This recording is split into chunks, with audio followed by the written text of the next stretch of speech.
Buenas, meus queridos, tudo bem com vocês? E uma semana depois que eu publiquei o vídeo sobre o Revalida 2020, as novidades que tem com respeito a preço, a quantidade de vezes no ano que vai ser aplicada a prova, obviamente surgiram dúvidas com respeito ao Revalida, como é aplicada a prova com mais detalhes. Então eu publiquei tanto na aba de comunidades aqui do YouTube como no meu Instagram uma caixinha ou uma postagem, enfim, pedindo para que vocês mandassem perguntas com respeito a essa questão e também por uma declaração que foi dada pelo ministro de Educação e o ministro de Saúde uns dias depois da aprovação no Senado, justamente do projeto de lei que faria com que o Revalida tivesse edições 2 vezes por ano. Em que foi falado que a partir de 2023, se eu não me engano, o Revalida seguiria umas normas internacionais para aceitar a inscrição.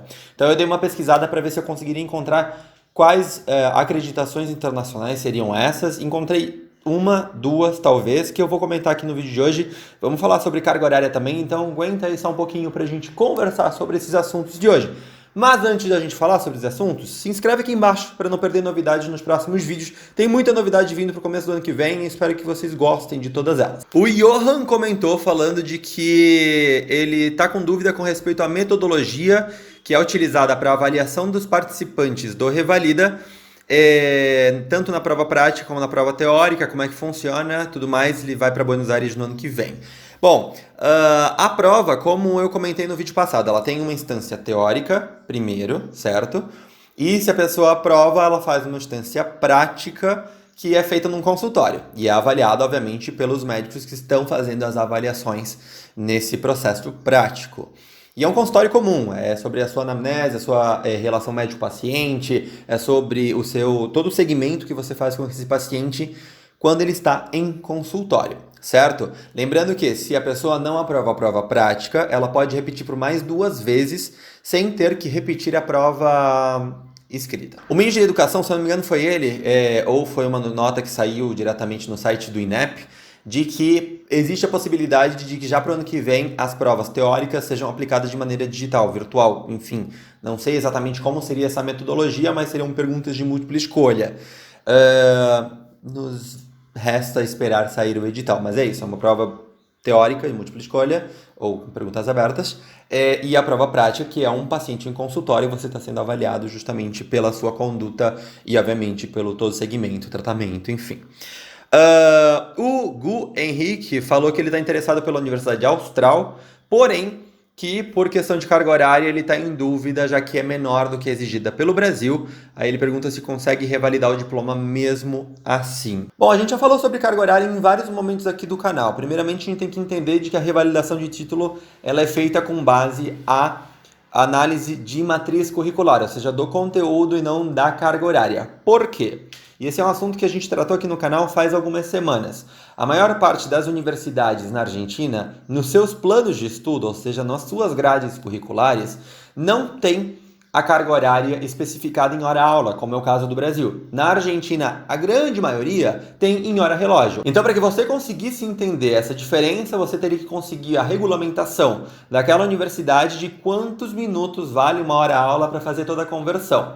Algumas universidades, como eu já falei, que a Barceló, ela disponibiliza isso, ela mostra para vocês quanto que tem o plano de estudos dela, a grade curricular dela, a matriz curricular dela, em hora-relógio e em hora-aula. Que em hora-relógio, se vocês forem ver, tem menos de 6.000 horas, mas se a gente fazer a conversão para hora-aula, são aproximadamente 8.000 horas. Então isso faz com que muitas vezes as pessoas fiquem em dúvidas, porque a diferença é muito grande, né? Geralmente uma hora-aula são 40 minutos. Então você tem que fazer a regrinha de 3 aí para conseguir fazer a contagem disso tudo certo. Para que você entenda um pouquinho melhor, eu vou deixar linkado aqui em cima um vídeo que eu já falei sobre o assunto, mas também na transmissão que foi feita ao vivo, na conferência de imprensa dada pelo ministro da Educação e ministro de Saúde, em que se tratou justamente isso. Uma jornalista perguntou se seria necessário fazer complementação no caso do Revalida. E os próprios disseram que não. Que uma coisa é você fazer a prova de revalidação, outra coisa é você fazer os processos independentes das universidades. Porque isso é importante ressaltar. Não significa que, por haver agora, teoricamente, a partir de 2020, revalida 2 vezes por ano, que, por exemplo, a Universidade Federal do Mato Grosso vai deixar de fazer o seu processo independente. Não, não é que é obrigatório para toda universidade aplicar o Revalida. A universidade pública que tenha curso de medicina, ela tem que ter um processo de revalidação, mas não necessariamente o revalida como a gente conhece, que é o mais conhecido. Existem casos, como o que eu falei agora há pouco, da UFMT, que tem o seu processo independente, e ela não é a única. Existem faculdades no Nordeste, se eu não me engano, que também tem um processo independente, e tinha uma outra em Minas Gerais, eu não sei se ela ainda está fazendo, mas a de Mato Grosso é certeza. O Matheus me perguntou se a pessoa fizer, além da graduação, se ela fizer uma residência. Por exemplo, a pessoa está terminou a graduação, aí ela está esperando para fazer a prova de revalidação, mas aí ela já prestou a prova para fazer residência na Argentina, passou e começa a fazer a residência. Se nesse caso ela faria a revalidação de tudo junto ou seria separado, se tem como revalidar a especialidade no Brasil, isso vai depender muito de outro processo, porque primeiro você faz a homologação, a revalidação do seu processo para graduação, lembrando que a residência ela é uma pós-graduação, ela é uma especialidade, certo? Então ela já entra em outra esfera e outra possibilidade de você fazer revalidação.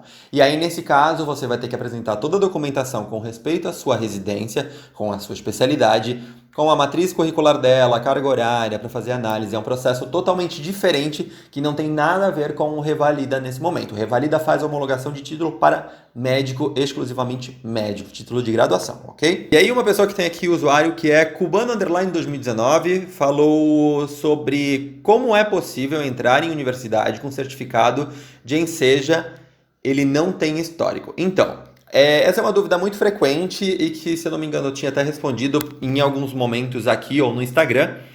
Qualquer modalidade de ensino médio legal no Brasil pode ser utilizada para fazer a sua homologação para poder entrar na universidade na Argentina, por exemplo. Desde que ela seja legal, desde que ela seja regulada pelo governo, certo? Seja o ensino médio tradicional, seja o ensino médio de Instituto Federal, de Colégio Militar, de SEJA, ENSEJA, EJA, enfim, existem várias modalidades, até, obviamente, também o certificado do Enem.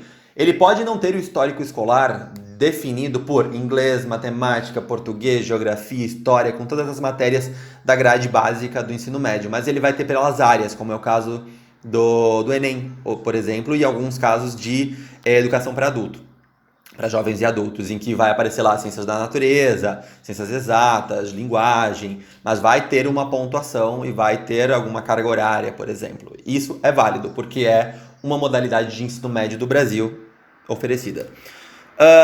Próximo ano irei para Buenos Aires. Tenho medo de não conseguir me adaptar, o que fazer quanto a isso? Você só vai saber disso indo para lá, para justamente você entender se você vai se adaptar ou não. Muitas vezes a gente cria um bicho de 7 cabeças e chegando lá a gente se adapta muito mais fácil, mas muitas vezes pode acontecer de que você não se adapte. Então, se você chegar, tome seus primeiros 6 meses para sua adaptação. E caso você não tenha se adaptado àquela cidade, não significa que você não se adaptou ao país inteiro. Como disse o Kelvin Alves aqui, ele vai para Buenos Aires, mas fui para Buenos Aires e não me adaptei. Visita Rosário, visita La Plata, visita Mar del Plata, visita Mendoza, enfim, qualquer universidade, cidade onde tem uma universidade onde você possa estudar. O Ricardo Alves me perguntou justamente sobre universidades na Argentina, justamente por essa questão do Revalida e por questão de renome internacional, por questão das acreditações, que eu já vou falar sobre elas. Ele fala sobre UBA ou Córdoba, ir para a melhor universidade da América do Sul ou para a universidade mais antiga da América Latina, que no caso é a Universidade de Córdoba. Nesse caso, vale ressaltar algo que eu falei no vídeo passado, se eu não me engano. Você tem que pesquisar o que é melhor para você.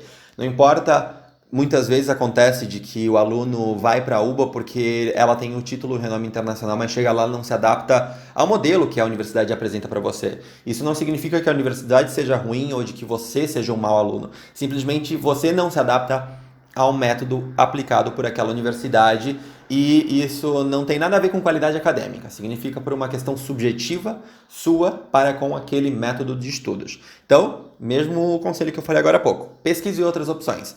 Vá, dê uma analisada, converse com alunos para conseguir tentar entender como é que funcionam esses métodos.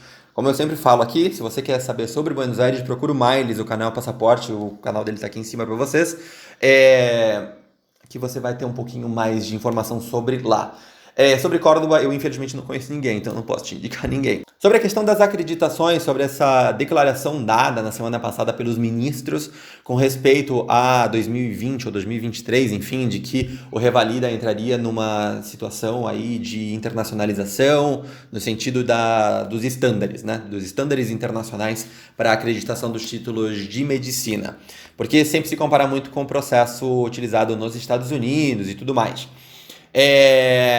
Pelo que eu encontrei, notícias que saíram nos últimos dias com respeito a isso, falava-se sobre universidades reconhecidas internacionalmente por organismos de acreditação.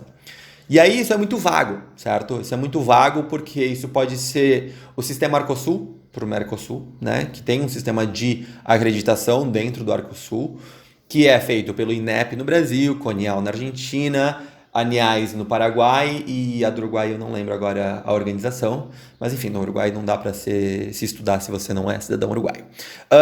Então, o grande problema disso é que as universidades argentinas e brasileiras não têm sido acreditadas por diferentes problemáticas que têm acontecido dentro da Comissão de Educação do Mercosul. Até porque, né, o ministro de Educação falou uns dias atrás, melhor dizendo, de que ele trataria questões com o Mercosul relacionadas à educação de maneira bilateral e não mais pela Comissão de Educação do bloco. Outra possibilidade que poderia chegar a ser a mais plausível em todo esse aspecto é uma que eu tive que anotar aqui, que é a World Federation of Medical Education, que se caso vocês forem procurar na internet como WFME.org, vocês vão encontrar um diretório onde vão ter várias universidades lá que estão nesses estándares internacionais de acreditação, que vai dar lá todos os critérios que são utilizados e tudo mais. Você pode selecionar por país as universidades e pode ver os programas das universidades, por quem ela foi acreditada internacionalmente ou não. No caso, se a gente for pesquisar as universidades do Brasil, dos países do Mercosul, vamos lá. Você vai encontrar basicamente todas as universidades da Argentina que também já foram informadas por outras acreditações, como a acreditação da Espanha, né, que eu tenho no meu Instagram, me segue lá. E você pode encontrar outras universidades também, como as universidades de Concepción del Uruguai, as universidades de Mendoza, algumas universidades do sul da Argentina, que você vai poder encontrar e que não estão diretamente ligadas a outros convênios, mas que estão dentro desse Diretório Internacional de Educação Médica. Você pode encontrar as do Paraguai também. Infelizmente não existe nenhuma em Ciudad del Este, você vai encontrar em Asunción, em Encarnación. Pedro Juan Caballero, não sei se tem também, mas deem uma pesquisada, eu vou deixar o link aqui embaixo para vocês. Vocês também podem encontrar de outros países, porque eu sei que tem gente que me assiste aqui e que estuda na Bolívia, que estuda na Rússia, enfim, vocês podem encontrar lá. Poderia chegar a ser isso, então dê uma pesquisadinha para ver se a sua universidade está dentro daqueles estándares que estão dentro desse diretório internacional, porque é o que é utilizado justamente para acreditação e para homologação de títulos, por exemplo, nos Estados Unidos, que é mais ou menos o que o Brasil tem se perfilado nessa questão de acreditações internacionais. Poderia chegar a ser isso. Mas enfim, acho que com isso eu respondi muitas dúvidas de vocês. Se caso ficou alguma com respeito a isso ou a outros assuntos, deixem aqui embaixo. A gente vai ter mais um vídeo ainda em 2019, depois a gente entra de férias. E é isso, espero que vocês tenham gostado, se inscrevam, compartilhem com os amigos de vocês, curtam. E é isso, a gente se vê no vídeo da semana que vem. Até mais, tchau!